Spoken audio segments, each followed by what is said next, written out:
Hey, what do you have there? Oh, just some cucumbers. We're going to be making our grandma's famous pickles. Sounds delicious.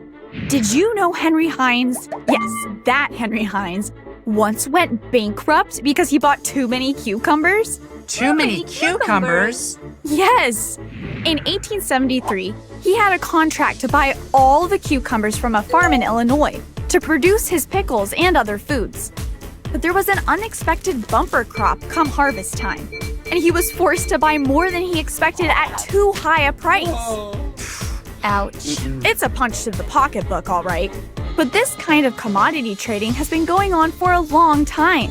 Farmers receive a contract for their harvest, and manufacturers purchase the commodity for their own use, all at a specific price determined before the product is even harvested or produced. But what is a commodity? Commodities are raw materials that get harvested, mined, or extracted from the earth, then turned into products for people to use. People grow soft commodities like wheat, soybeans, and cows. Hard commodities are things the earth contains that can be extracted, like oil, gas, and minerals. And get this, not only do people and businesses buy and use these commodities for making food and other everyday products, but they also invest in them to make money.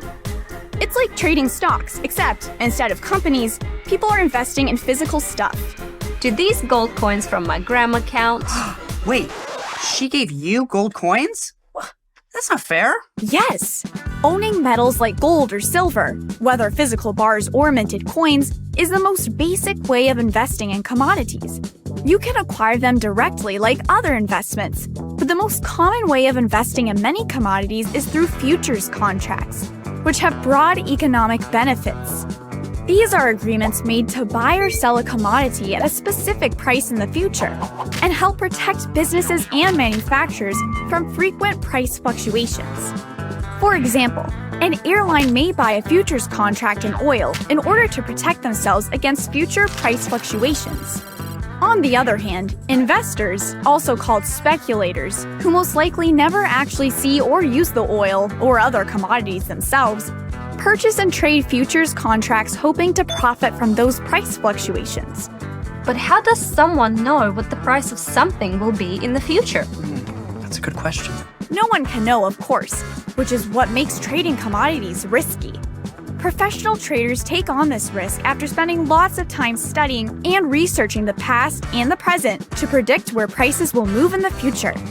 So, how does it work? I think they're about to tell you.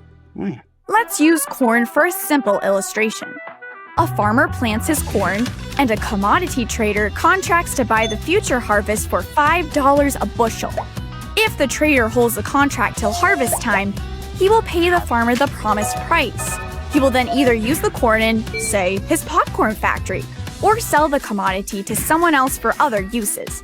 At that time, if the current price, or the spot price, for corn is $1 a bushel due to excess supply, the trader will have lost money on his contract. On the other hand, if the spot price is $10 a bushel due to a lack of supply, the trader will have made a profit whether he uses or sells the corn. Depending on the conditions of an investor's futures contracts, he or she may make great gains or losses. While some commodities, like gold, steel, or cotton, for example, have relatively stable prices over certain periods, most commodities are fast-paced investments whose prices are always changing due to supply and demand, the value of the US dollar, competition, government policies, and even the weather. The weather? Yep. In an instant, Mother Nature can wipe out entire crops, halt production of finished products, and put huge demands on energy. This can cause expected supply to be unpredictable and future prices of a certain commodity to soar.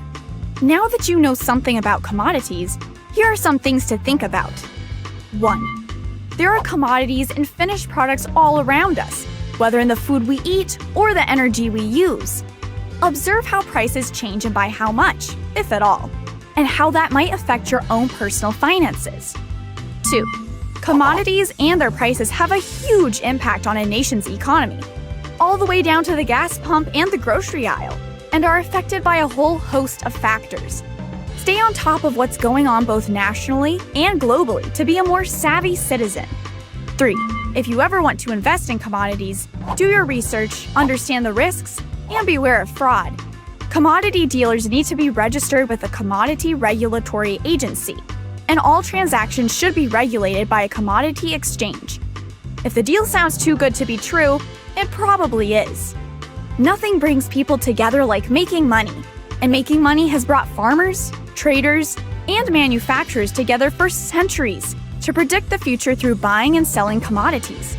Trying to bet on the future can be risky business, but it can also have huge and delicious returns. This is fantastic. I'm going to relish this moment. Watch more at PragerUKids.com. And parents, don't forget to subscribe.